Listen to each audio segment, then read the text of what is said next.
Sonaribato. Buen día. Buen día. Buen día. Bueno, buen día. Hola, buen día. Necesito un buen día de alguien para saber si escucho o no. Buen día. Bien, no escucho. Pero ahora escucho.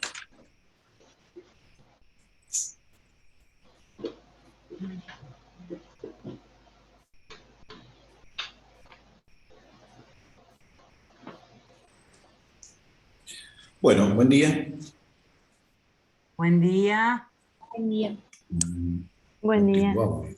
Buen día. ¿Y por qué no tengo? Siempre faltan IPs.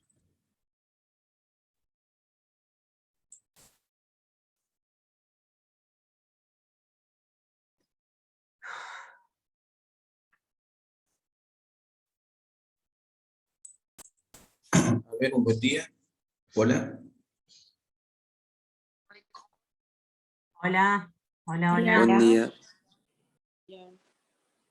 Bueno. No sé qué problema hay con el audio. Ah, sí, escucho. A ver, alguien que diga hola. Hola. Hola. Ay, no cambié nada. Se ve que no tenía bien el micrófono, porque yo no escuchaba y ahora escucho igual que antes. Ahora escucho y no toqué nada. Bueno, muy bien. Fenómeno. No sé, bien, a ver, otra vez, un hola, por favor. 1, 2, 3, probando. Sí. 1, 2, 3. Ah, no, ahí escucho perfecto, escucho con la... No, sí, no toqué nada y escucho igual. Bien, perfecto, dale. Ahí vamos. Muy bien, bueno, vamos a compartir. Estábamos hablando nosotros acá en fisiología, estábamos hablando del estómago, estoy seguro. Si vimos todas las células Sí, y ahora lo que vamos a ver es cómo... que hay en Perfecto, vamos a ver la regulación gástrica. De eso vamos a hablar. De secreción gástrica y su regulación. Vimos también esto, los mecanismos reguladores. Vimos mecanismos de regulación. No, vimos... Secreción de protones. Sí, vimos en realidad los mecanismos de secreción. Y ahora lo que vamos a ver son los mecanismos de regulación. Es decir, vimos cómo se secretan los protones, cómo se secretan las enzimas, es decir, los mecanismos, vimos mecanismos de secreción. Así es. Entonces, vamos a hacer esto también, porque ya tan temprano, menos me dejen 10 minutos. Amigos. Amigos. Listo. Bueno. Ahí está, perfecto. ¿Estoy compartiendo? Sí, muy bien, estoy compartiendo.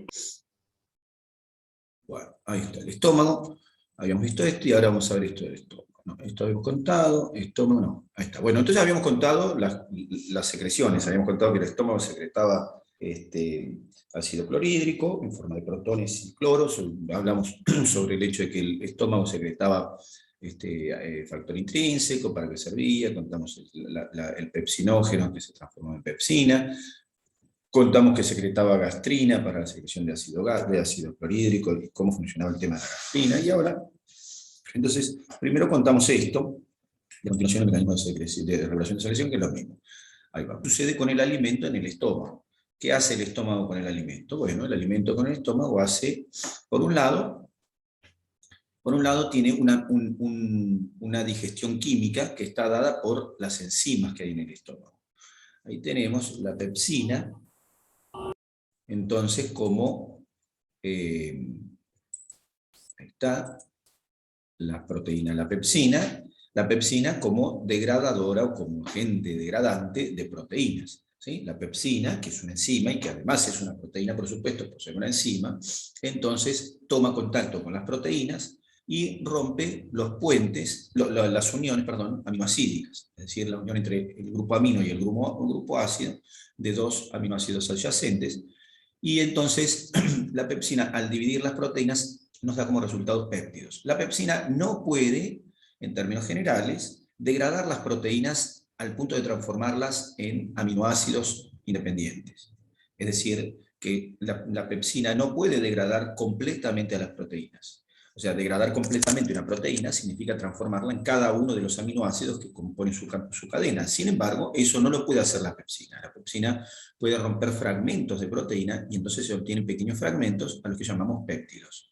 Bien, o sea que la pepsina degrada los aminoácidos individuales. Ahora después vamos a ver, un poquito más adelante, vamos a ver qué es lo que pasa con los péptidos y cómo es la situación. La pepsina, por supuesto, proviene del pepsinógeno, ya lo habíamos aclarado, que por acción del ácido clorhídrico se activa. O sea que el pepsinógeno, secretado por las células principales, cae al estómago y en presencia del ácido clorhídrico se escinde, se parte, se corta, se rompe, y lo que se obtiene es una molécula un poco más pequeña, pero activa, que se llama pepsina. La pepsina degrada proteínas y las transforma en péptidos. Otra enzima que es secretada por las células principales también, en muy pequeña cantidad, otra enzima es la lipasa gástrica, o fermento LAU. Esto sucede principalmente en el lactante, y esto sirve para degradar triglicéridos de cadena corta que hay en la leche materna.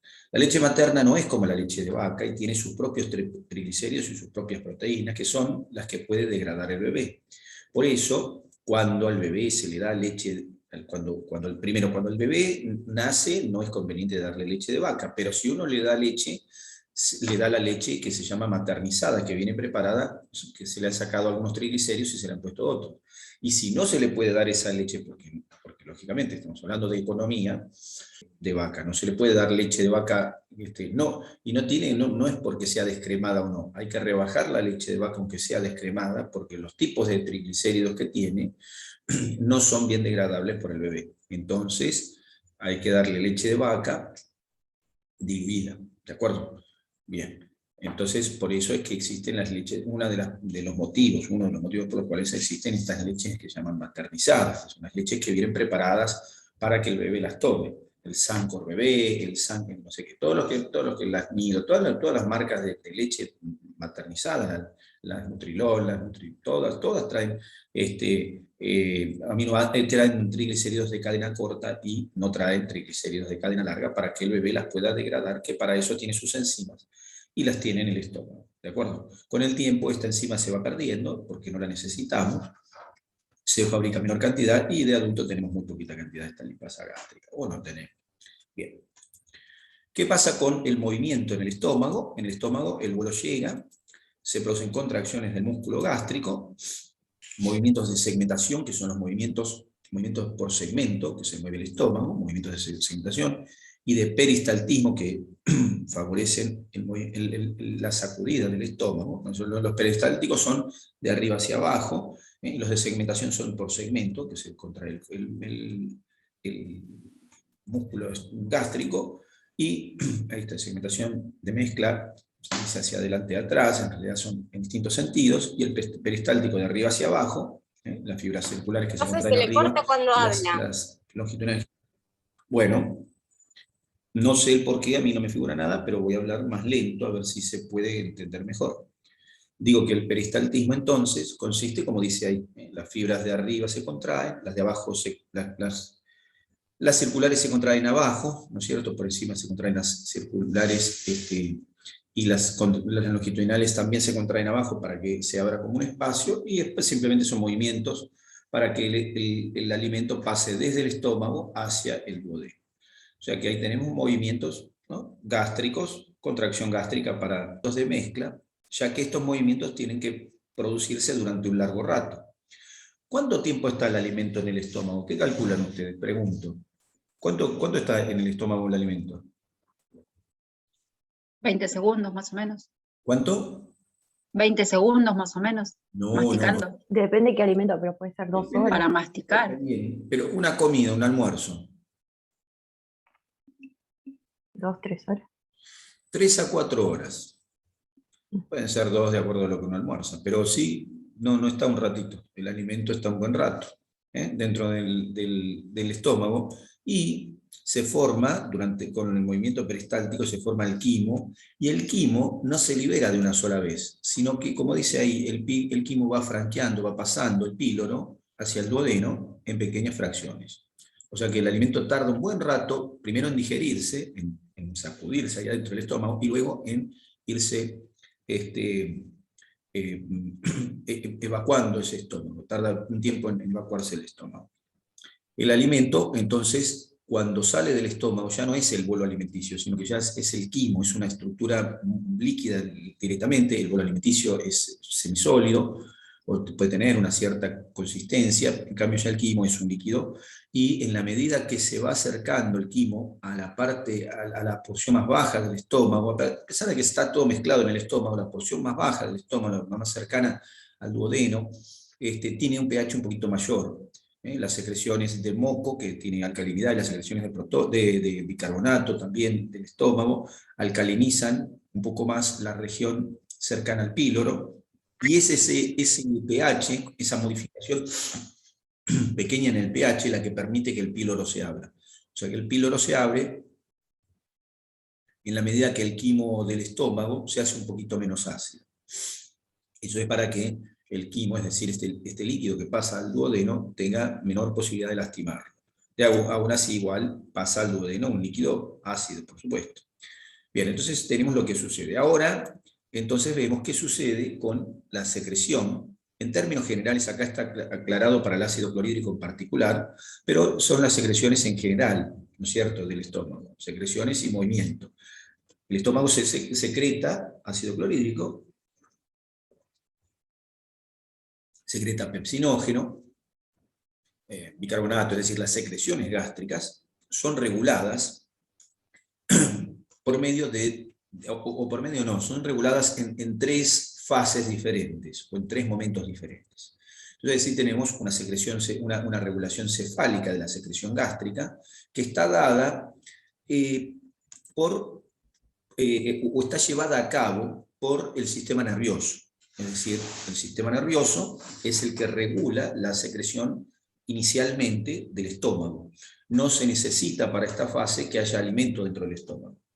Con solo pensar, por ejemplo, en el alimento, el estómago empieza a trabajar. Con ver el alimento, se empieza a trabajar. Por ejemplo, uno tiene mucho hambre, son las 3 de la tarde, no comió, y va, no sé, a la rural y pasa una vaca, y ya piensa en su bife, y ya tiene hambre. Y entonces piensa en su bife porque tiene hambre, y entonces el estómago empieza a secretar. Ni les cuento si miran el pollo cocinado en el horno, o lo que fuera. El olor también hace que tengamos ya un inicio de la secreción gástrica. En esto entonces el sistema nervioso, alimentos, olores, sabores, representaciones mentales, el pensar en una cosa determinada, alimentaria, puede hacer que secretemos entonces ácido clorhídrico y todas las secreciones gástricas. Es decir, las secreciones gástricas se producen inicialmente por un estímulo nervioso. ¿Está bien? Un estímulo nervioso no de estar nervioso, un estímulo nervioso es un estímulo que está llevado a cabo o modulado por neuronas. ¿De acuerdo? Entonces, en el bulbo raquídeo hay un conjunto de neuronas que forman un núcleo, un conjunto de cuerpitos neuronales, un conjunto de cuerpos neuronales que forman un núcleo, que se llama núcleo dorsal del vago o del decimoparo. Vago es el nombre del nervio. Vago, decimoparo, neumogástrico es el nombre del nervio, y el núcleo dorsal, que es el lugar donde están los axones, donde están los cuerpos neuronales de los axones que forman el nervio, es decir, en el bulbo raquídeo hay cuerpos neuronales, acá lo represento como si fueran bolitas, cuerpos neuronales, ahí.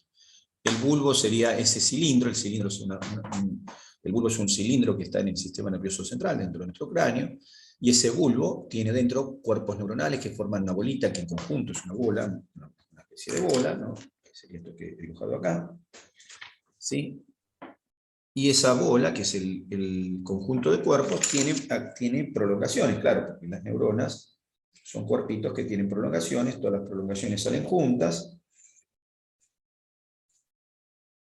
forman una estructura a la que llamo nervio.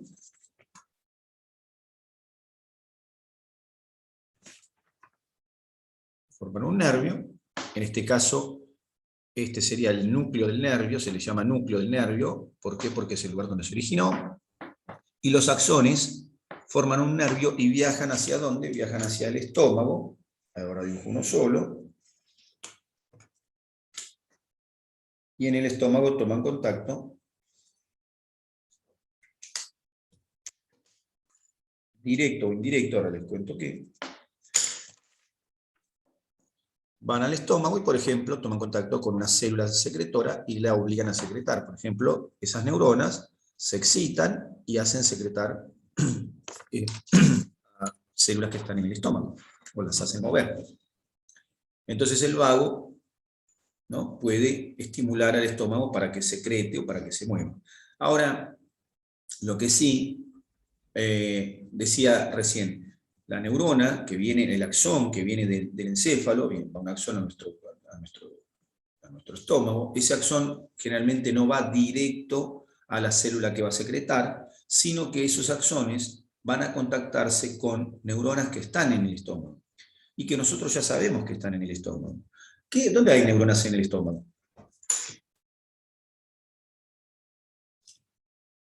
¿Dónde hay neuronas en el estómago? En los plexos. ¿Qué plexos? En el estómago hay dos tipos de plexos, como en todo el tubo digestivo. En todo el tubo digestivo hay dos tipos de plexos. El plexo de Auerbach y el plexo de Meissner, o sea, el plexo submucoso y el plexo submucoso y el plexo mientérico. Estos dos plexos son conjuntos de cuerpos neuronales que reciben axones del propio encéfalo. Acá en el dibujo ustedes están viendo en amarillo cómo viene el nervio vago y cómo se va a distribuir dentro del propio estómago. Dan ramas que se distribuyen dentro del estómago y se pierden dentro del estómago justamente porque esos axones que vienen en este nervio, los axones que van formando este nervio, se van separando y van llegando ¿a dónde? A los plexos nerviosos del propio estómago. Y los plexos nerviosos del propio estómago se estimulan y a su vez estimulan a las células gástricas, a las células motoras para que se muevan y a las células secretoras para que secreten. Entonces aumenta la secreción y el movimiento o motilidad. Estimulación entonces de secreción y motilidad por parte del vago, y por eso cuando tenemos apetito y pensamos en comida, nuestro estómago empieza a moverse, sentimos un juru, y sentimos que además a veces sentimos incluso acidez, porque ya empieza a secretarse ácido clorhídrico y enzimas. Fase entonces de regulación cefálica, es una fase de secreción. Luego viene la fase gástrica. Esta ya tiene un componente nervioso y un componente hormonal. El componente nervioso trabaja de la siguiente manera. En el estómago, e incluso en el esófago, hay receptores químicos, y incluso en la boca, receptores químicos y de estiramiento. Los receptores químicos y de estiramiento, ¿qué perciben? Perciben volumen, porque se estiran las paredes porque hay volumen, se estiran, entonces perciben estiramiento, y perciben química de los alimentos que van entrando. Entonces, esos quimiorreceptores que están en la pared gástrica, aunque ya también hay en esófago y en la boca, los receptores de las paredes, ¿está bien? Los receptores estimulan el plexo submucoso, y este plexo submucoso directamente trabaja sin necesidad de informarle a nadie. El plexo submucoso aumenta, ahí en realidad dice submucoso, pero a los dos plexos se estimula, al submucoso y al mientérico. Entonces aumenta la secreción y la motilidad. Es decir, este plexo son neuronas que directamente están estimulando a las células gástricas para que se muevan o para que secreten. Entonces este plexo, estimulado de forma local, aumenta la secreción y la motilidad. ¿Está bien? El aumento de volumen, como dice acá, represión, aumento de repleto, la represión del estómago, ¿está bien? Así como el pH, son estimulantes de la secreción y la motilidad. Un poquito. Lo mismo que, esto es el pH. Cuando el pH del estómago aumenta, llegan y el pH del estómago aumenta, el estómago siempre tiene un pH un poquito más bajo, entonces el pH bajo del estómago cuando entran los alimentos, o el llenado de este mecanismo. Y a su vez, cuando el estómago, ya el pH baja porque ya se secretó suficiente o porque el estómago se va vaciando, lo mismo acá vaciado, disminución de volumen, entonces secreción, disminución de pH y vaciado son los que inhiben la secreción y la motilidad. O sea que ahí tengo un circuito gástrico propiamente dicho, en la fase gástrica, un circuito propiamente gástrico de secreción, que tiene que ver ya con el alimento que esté ahí. ¿Está bien? Si no está el alimento, esto no se va a producir, por supuesto. Ojo, siempre hay una secreción y movimiento de una motilidad basada, por supuesto. Porque tú me decís, bueno, pero ¿cómo? No me dijiste que no se produce, en biología no se produce, hay un basal. Bien, entonces, la estimulación o por llenado del estómago, estimulación de los plexos submucoso y meentérico, estimulación del aumenta la secreción, aumenta la motilidad. Cuando el pH se modifica y se vacía el estómago, eso cesa y entonces disminuye la secreción de la motilidad. Ahora, cuando el alimento está en el estómago, también se produce estimulación directa de las células G del antro. Y estas que fabrican gastrina. Pero la gastrina no la liberan al estómago, la liberan a la sangre. ¿También? ¿A la sangre de qué? A la sangre local. La liberan en el intersticio y por circulación local, esa gastrina va a aumentar la secreción principalmente de ácido clorhídrico. La gastrina, la motilidad también. De hecho, la gastrina tiene otras funciones, incluso en el sistema nervioso. Pero por ahora nos manejamos con esto. Es aumentar la secreción y la motilidad gástrica cuando se distiende el estómago o cuando hay péptidos en el quimo, es decir, en el contenido, que estimula a las células G para que fabriquen gastrina y aumente la secreción y la motilidad. Bien. Ahí tenemos entonces el alimento antes que entre fase cefálica, ya tenemos secreción y motilidad. El aumento de mucoso y mientérico, aumento de motilidad, aumento de secreción, teniendo en cuenta que cuando esto cambie, va a cambiar la motilidad de la secreción. El estómago está lleno, también las células G aumentan la secreción y son secretadas por las células G que a su vez son estimuladas por el contenido gástrico, contenido proteico y contenido volumen. Bien. Estas dos fases que acabamos de describir son las fases, son fases específicamente, no específicamente, perdón, son fases de secreción, pero de secreción, aunque pueden tener otro, fase cefálica, fase gástrica, son fases de secreción. En cambio, la fase intestinal es propiamente de inhibición, es una fase de inhibición. ¿Está bien? La fase cefálica estimula, la fase gástrica estimula, pero puede inhibir el proceso, pero la fase intestinal es solo de inhibición, sirve para disminuir la secreción y la motilidad. ¿De acuerdo? ¿Esto qué significa? Significa que el alimento cuando llegue al duodeno, cuando llegue al intestino, el intestino está interpretando que el estómago se está vaciando. Entonces, la fase intestinal, que es inhibitoria, tiene un componente nervioso que se produce por distensión duodenal, es decir, el duodeno ahora es el que se llena, entonces al llenarse se distiende, y entonces produce lo que se llama el reflejo enterogástrico. El reflejo enterogástrico es neuronas que informan principalmente a este núcleo dorsal del vago, ¿sí? No secretes más, no muevas más. Reflejo enterogástrico, es un reflejo. ¿Está bien? Distensión del duodeno, y entonces se produce un corte en el circuito del sistema del vago, y disminuye eso la secreción de la motilidad. Y luego, el intestino tiene una serie de hormonas, como la secretina, la colecistoquinina, el péptido inhibidor gástrico, que es esto, PIG, péptido inhibidor gástrico, la secretina, la colecistoquinina, que tienen como parte de su función inhibir la secreción y la motilidad del estómago. O sea que el intestino, cuando recibe el alimento, secreta hormonas.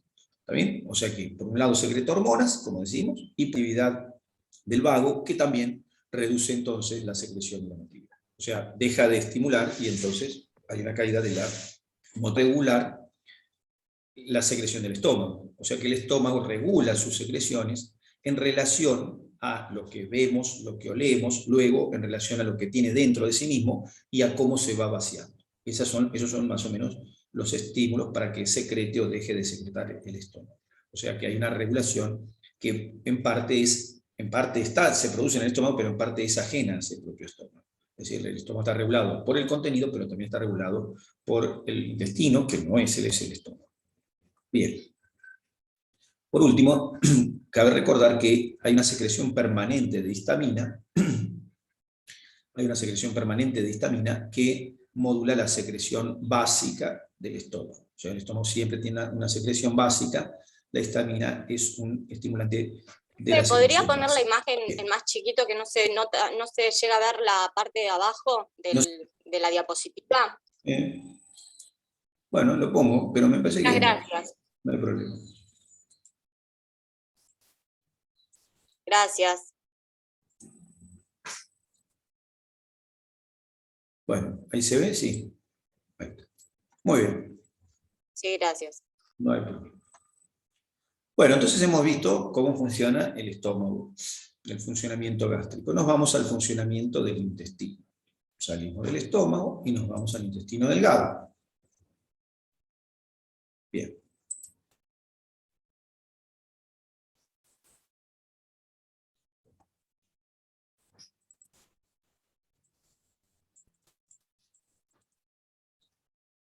Bien. Del intestino delgado nos interesa por ahora vamos a ver, porque hay cosas que nosotros no vimos, pero vamos a ver. Vamos a conversar un par de palabras que lo que me interesa en el intestino delgado es un poco más largo que eso, que está acá. Bueno, el intestino delgado, a ver si puedo dibujar acá.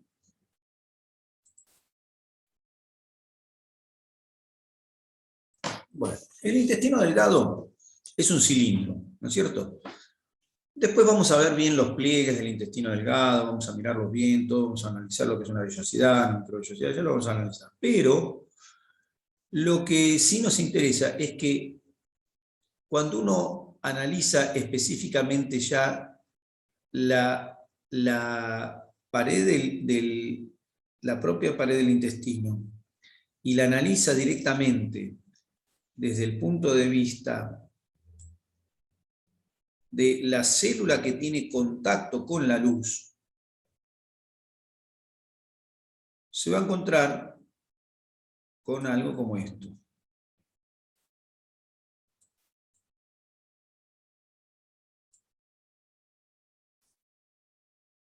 Las células que tienen contacto con la luz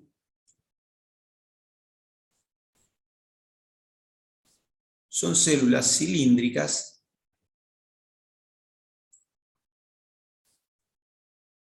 que se llaman enterocitos. Tienen núcleos basales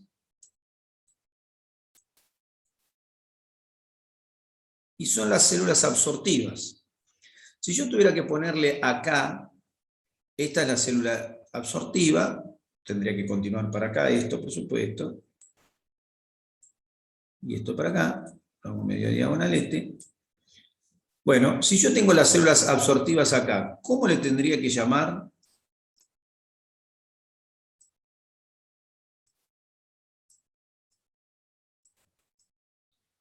¿Cómo le tendría que llamar a esta región, a esto? Esto es la célula absortiva, ¿cómo le llamo a esto? ¿Y cómo le llamo a esto? ¿Cómo le llamo acá? ¿Y cómo le llamo acá? Abajo le pongo... Una es la luz y la otra es el intersticio, la sangre.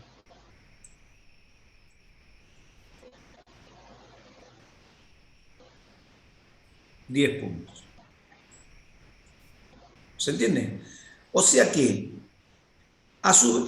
por un lado digo, esto es luz y esto es intersticio. A su vez miro esto, miren lo que hago. Dibujo acá un costadito, un cilindrito. Y digo, esto es el intestino.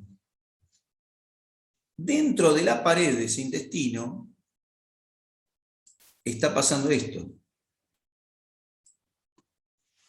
Es decir, que esto es parte de la pared propiamente del intestino. Esa pared finita que parece el intestino, ustedes miran un chinchulín y es finito, bueno, adentro está pasando eso, adentro de esa pared finita hay esto. Ahora fíjense, si yo digo luz y digo intersticio, interpreto perfectamente, o debo interpretar perfectamente, que esta zona está fuera del cuerpo y esta está dentro del cuerpo. O sea que acá, en este intersticio, ya estoy adentro del cuerpo. En cambio acá afuera, a una célula de distancia, estoy fuera del cuerpo. ¿Está bien? Pero ¿cómo? Si estoy adentro de la luz del intestino, no estoy afuera del cuerpo, estoy adentro. No, estás afuera igual.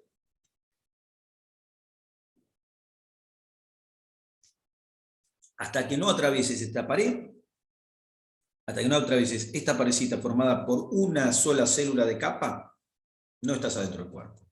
Si esto es intersticio, y considero que es adentro del cuerpo, entonces acá, necesariamente,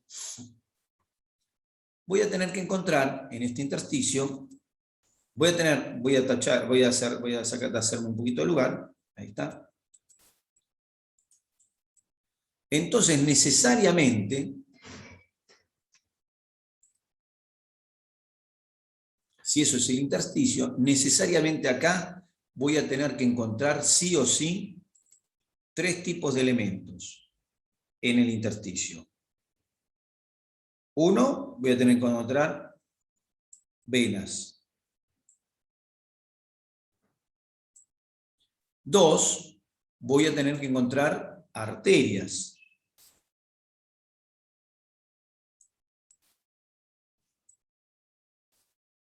Por supuesto, comunicadas con las venas.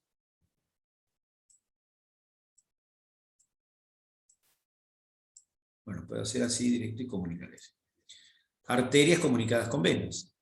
Y 3, voy a tener que encontrar, ¿qué más? Un tercer elemento. Los vasos linfáticos. Nervios.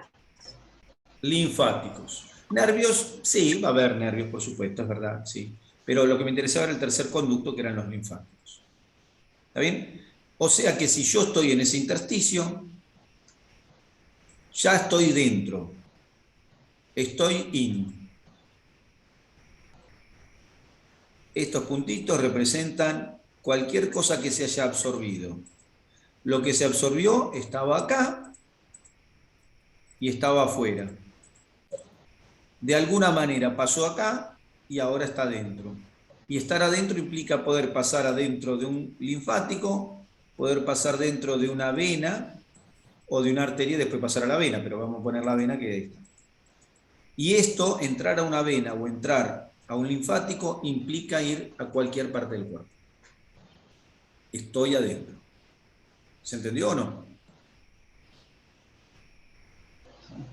Sí. Sí, Bueno, sí. una que entendió, las otras, nada. Pero por lo menos... Sí, sí, Ah, bueno. Sí, sí. entendimos. Sí, sí, sí, sí. Bueno, esto es absorber. El pasaje en este sentido es absorber. Absorción intestinal. El intestino, como también otras estructuras como el estómago que vimos recién, además de absorber, por supuesto, tiene células que pueden secretar. Tiene células así, que pueden, ahí metidas, que pueden secretar hacia la luz, y hay otras células que pueden secretar hacia el torrente sanguíneo, o sea, hacia el intersticio. ¿Está bien? Esto es secretar, esto es secretar. Y lo amarillo es absorber. ¿Está bien? O sea que cuando yo hablo de secreción, hablo del, como dijimos, como vimos en el estómago, volcar algo hacia. Pero ojo, porque la secreción puede ser hacia la luz, o hay células que vuelcan no hacia la luz, como la célula G, por ejemplo, del estómago, no vuelcan hacia la luz, vuelcan al intersticio, pero también están secretando. Bien. Los alimentos, cuando llegan al estómago, uno podría... Doctor, Sí. sí, perdón, la absorción intestinal entonces es el pasaje de la luz al intersticio o al revés. No. Amarillo. Acá está en amarillo. Esta es la absorción. No, está bien. Esta es secreción tubular hacia el tubo y esta es secreción endocrina. Ahí está. Les aseguro que es difícil dibujar con el mouse. Les digo por las dudas si algún día, porque ven la desprolijidad y dicen, mirá qué bruto, cómo dibuja. Bueno, ya dibujo mal de por sí, pero encima así les digo que es complicado. Hay que practicar más, tengo que practicar más. Bueno, entonces ahí tengo este tema. Les decía, cuando un alimento llega a la boca, podría darle yo al alimento proporcionalmente